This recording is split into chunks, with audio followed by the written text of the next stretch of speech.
Now, the co-chief executive of the Executive Council of Australian Jury, Alex Rivchin. Alex, great to see you. How important is this visit to you and the victims of the Bondi Beach attack? It's hugely important. Many in this community have gotten to know the President on a personal basis over the years that he's been in public life. So his visit personally means a great deal. He's an excellent human being, humane, compassionate, moderate. He's exactly what we need to greet the community at this time. And for the victim families and the survivors, I know how much it means to them, having spoken to them over the few weeks since the announcement of his visit.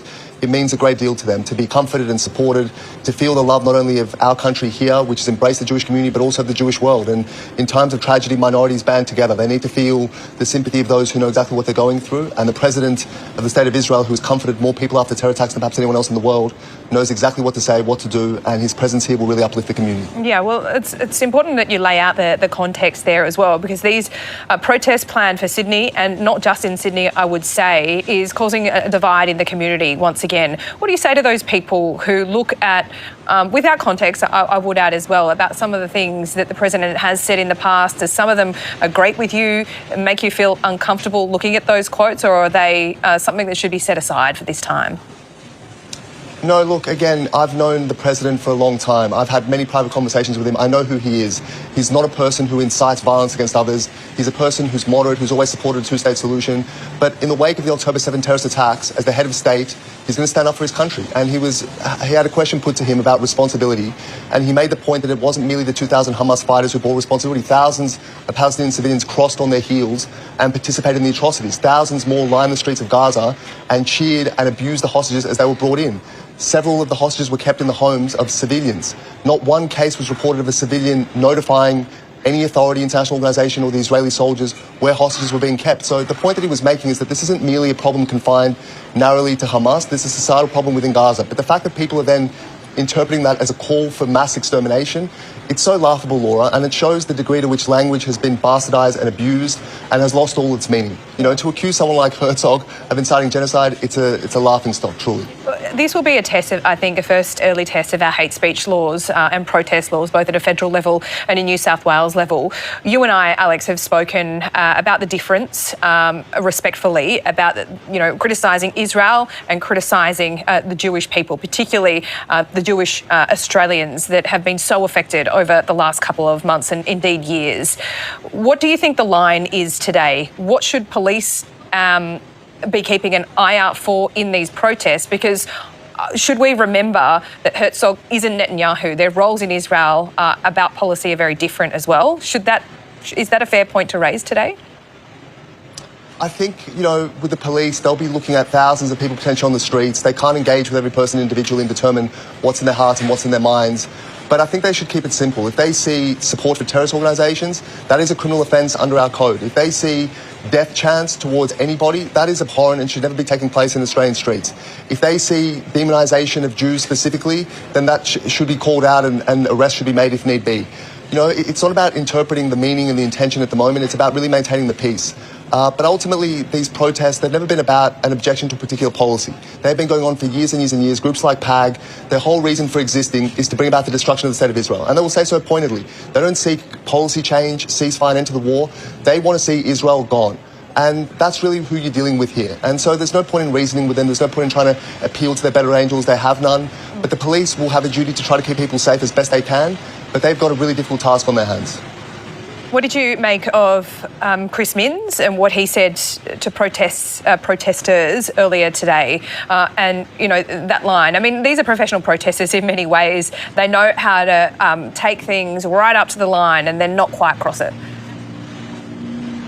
Yeah, look, I mean, the Premier has an interest, as I think we all do, in seeing the safe operation of this city and this state and allowing people to go about their lives, go to school, go to work, access the city without being endangered, without being harassed, and without being threatened. And without having an environment, as we've had for 2.5 years, where these protests have been so extreme in many of their chants and their tenor and what they're calling for, that it's led to this kind of cascading effect throughout institutions that has demonised and dehumanised the Jewish people, which culminates in the slaughter not far from where I'm standing right now. So that's what the Premier wants, and I sympathise with him entirely. That's what the police want. They just want to maintain order and for people to be safe. There's a right to protest. No one has ever denied that. But these people need to behave themselves in a civil, humane fashion. And the very notion that there is one group of Australians on the streets who are a threat to other Australians, I think it's a scandal and it's not something we should have to put up with. Alex, thanks for your time, as always, and we're thinking of the victims and their families today. Thank you. Let's return now to this historic visit by the President of Israel, Isaac Herzog, and his wife, the First Lady of Israel, Michelle. Let's bring in Joel Burney, a regular on this program. He's with the Australia-Israel Jewish Affairs Council Executive Manager. Joel, thanks for your time. How do you reflect on the visit by the President of Israel, and how will Australia's Jewish community receive it in the wake of the December terrorist attack? Well, thank you as always for having me on, Kieran. Well, it's a historic visit by itself. We don't usually get sitting presidents or sitting prime ministers from Israel reaching our shores. So in terms of the irregularity of it, it's rather historic. I do wish that it was under different circumstances, but I do want to note the magnitude and the importance of his visit to the Jewish community. We have been a very lonely community for the past 2 and a bit years, post-October 7, Kieran, and with the horrific events of the 14th of December, we are, living with our trauma and living with the, trying to move on from the death of so many of our fellow members of our community. His visit here is as a representative of the only Jewish nation, is quite important for all of us to come here in our time of need and show solidarity with the Australian Jewish people. What did you make of his comments in relation to the protests about various things? They got individuals with all sorts of messages, some genuine concerns about the way the Netanyahu government and military have carried out the war. And then he made some interesting remarks going to Australian history, where we were among the first nations to support the establishment on a bipartisan basis of the Jewish state. So for well over 70 years, Australia and Israel have had a very close bilateral relationship that was indeed a bipartisan position through multiple and successive governments. And that relationship is historic, as he alluded to. He made reference to the Battle of Beersheba in October of 1917, a very famous battle of the Australian Light Horse. The next day, and the battle itself allowed for what happened the next day, which was indeed the Balfour Declaration by Lord Balfour, the Foreign Secretary of the British government, stating that it was the British endeavour to establish a Jewish homeland in the recently liberated area from the Ottoman Turks in 1917. Australia, obviously due to alphabetical order, but no less important, was the first nation to vote for Israel's independence in 1947. And since then, and up until a couple of years ago, the relationship was very, very deep. I'll give you an example. In the past 10 years, Israeli intelligence has saved Australian lives, Kieran. That is the depth of the relationship, where a country so many thousand kilometres away is going to utilise its intelligence assets to tip off our intelligence agencies to make sure that Australians are safe. Now, that is the example of what friendship is all about, and the relationship is significantly deeper than that. So in terms of, I said last night on Sky with James McPherson that I think that Isaac Herzog as an individual is the right character to come here at this time. And I think that his message to the protesters encapsulates exactly the type of leader that he is. And without anger and without frustration, he just explained that criticism and fair criticism of Israel's actions is one thing, and that is acceptable in any debate. In my community here, Kieran, in Australia, and indeed also in Israel, there are deep debates about this. But when you cross the line in calling for the destruction of Israel, the demonization or the double standards and demonization, it's just got to stop. So that's a clear line that was crossed, and I think he articulated that perfectly. Well, yeah, and I guess we get back to the point. I'll just finish on this, Joel, but you look at the atrocities perpetrated by the regime, the appalling regime in Tehran right now. Tens of thousands of civilians being massacred in the wake of that. Strains of Iranian descent aren't held responsible for the actions of that appalling regime. And I'm just making the point that it seems a unique situation where Jews are held accountable for, and Australian citizens are held responsible for the actions of a foreign government.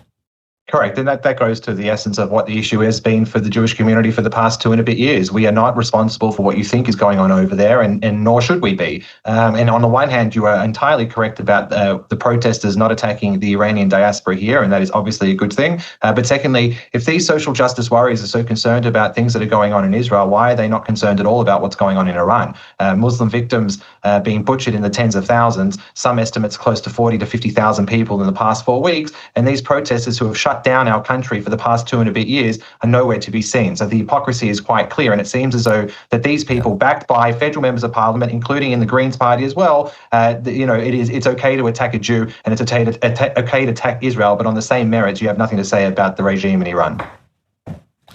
Joel, thank you as always. I think we're going to hear now from the President. Let's have a listen in, and I'll get back to you later.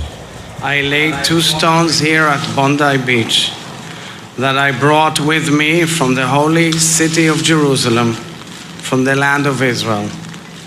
In Jewish tradition, we place stones on graves to represent the endurance of memory, the weight of loss, and the unbreakable bond between the living and those we have lost.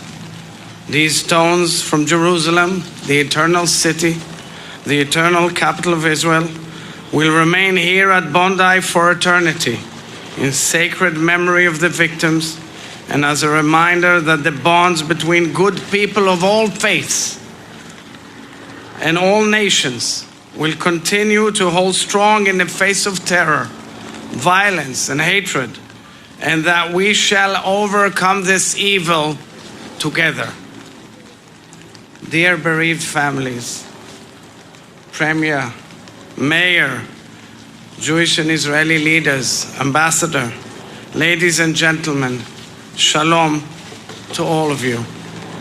I've just landed here in Sydney from Israel with my wife and our delegation for an official visit to Australia at the invitation of Governor General, Prime Minister, and the Australian Jewish community following the horrific anti-Semitic terror attack carried out right here on Bondi Beach on December 14th, 2025. This very beach, beloved by the Australian people and symbolic of all that's great about this beautiful nation, became the scene of the deadliest terror attack in Australia's history.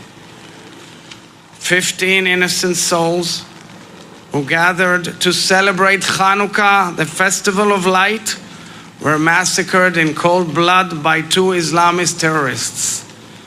The youngest victim, Sweet Mathilda, was just 10 years old. The oldest was 87-year-old Alex Clayton, who survived the extermination of 6 million Jews in the Holocaust, only to be murdered for being a Jew on the beaches of Sydney, Australia. These vile terrorists specifically and deliberately targeted our sisters and brothers, Australian Jews. Yet, this was also an attack on all Australians. They attacked the values that our democracies treasure: the sanctity of human life, the freedom of religion, tolerance, dignity, and respect. This is how terror operates all around the world. And sadly, Israel has faced deadly threat of terror for many, many years. In the face of this evil, we saw the very best of humanity. Suddenly, here on Bondi, surfboards became trenches and stretchers as ordinary people ran into the danger and saved innocent lives. And in the aftermath of the attack, the people of Australia stood together in grief and solidarity with the Jewish community. The world's only Jewish state, the state of Israel and the nation of Israel, stood together with the Australian people. We stood with Australian Jews, for we are one big family, and when one Jew is hurt, all Jews feel their pain. That is why I'm here today, to embrace and console the bereaved families. Anti-Semitism here in Australia is not a Jewish problem. It is an Australian problem and a global problem.